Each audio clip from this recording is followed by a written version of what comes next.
अध्यक्ष महोदय, हा प्रश्न सिंधुदुर्ग जिल्ह्यापुरता नाही, संपूर्ण महाराष्ट्राचा आहे। याच्यामध्ये हा प्रश्न फक्त महसूल मंत्र्यांनी अतिशय चांगल्या पद्धतीने उत्तर दिलं, ते सोडवण्यासाठी प्रयत्न करत आहेत।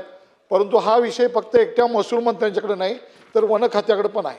आणि त्यामुळे माझी आता या ठिकाणी स्पेसिफिक मागणी आहे की जे निलेश राणेंनी सांगितलं की त्यांच्या सर्वेक्षणामध्ये ह्या जमिनीचं हेक्टर क्षेत्र आलं, जे वन संज्ञालय किंवा वन खातं म्हणून त्याच्यावर रिमार्क पडलेत, असं नाही आहे। 1955 का 58ला एक गॅजेट झालेलं आहे वन खात्याचं, त्याच्यामध्ये अनेक जमिनीवरती वनाचे शिक्के पडलेले आहेत। जमिनीवरती जरा एक एक एक एक नाही, मी एक विषय वेगळा घेतो की त्याच्या जरा एक मिनिट माझं होऊ देत मग मांडा। एक काम आहे की याच्यामध्ये आज सुद्धा या जमिनी वन खात्याच्या जमिनी ताब्यात आलेल्या नाहीत। अजून सुद्धा काही गायरानावरती, काही खाजगी क्षेत्रावरती काही गायरानावरती वनाचे शेरे पडलेत आणि त्या जमिनी अजून सुद्धा महसूल खात्याकडे आहेत। सुप्रीम कोर्टाने आदेश केला आहे की या सगळ्या जमिनी वन खात्याच्या ताब्यात घ्या।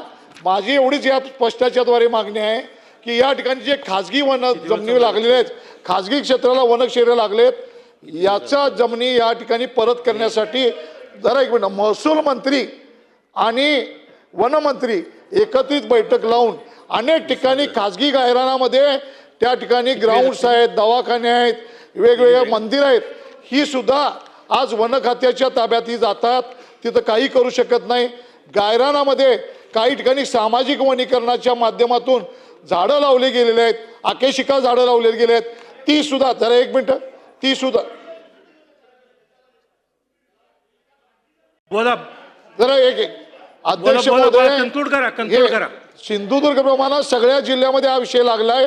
दोघांनी महसूल मंत्री आणि या ठिकाणी वनमंत्री हे दोघं एकत्र बैठक घेऊन आम्हाला बोलून या विषयासंदर्भात मार्ग काढतील का, आणि सुप्रीम कोर्टामध्ये या विषयासंदर्भात आपण परत त्याच्यामध्ये ॲडमिट सुप्रीम कोर्टामध्ये महाराष्ट्र गव्हर्नमेंट होईल का।